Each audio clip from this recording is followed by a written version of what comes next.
কোরবানির ঈদে সংসারে মশলার প্রয়োজন কয়েক গুণ বেড়ে যায়। বিশেষ করে মাংস রান্নার জন্য পেঁয়াজ, রসুন, আদার মতো নিত্য প্রয়োজনীয় পণ্যের সঙ্গে লাগে উল্লেখযোগ্য পরিমাণে গরম মশলাও।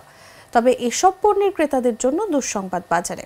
মশলার বাজারে খরচের বড় খড়গ লেগেছে। ঢাকার বিভিন্ন বাজার ঘুরে দেখা গেছে গত বছরের তুলনায় এবার প্রায় সব ধরনের মশলার দাম বাড়তি।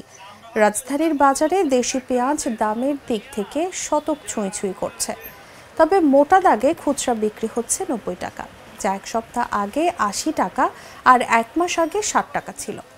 একইভাবে গত এক সপ্তাহে রসুনের দাম ২০ টাকা বেড়ে ২৫০ টাকা বিক্রি হচ্ছে। তবে সবচেয়ে বড় লাভ দিয়েছে আদার দাম, ৮০ টাকা বেড়েছে কেজি প্রতি।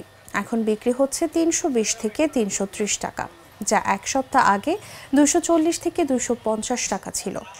এছাড়া অন্যান্য গরম মশলার দামও আকাশ ছোঁয়া।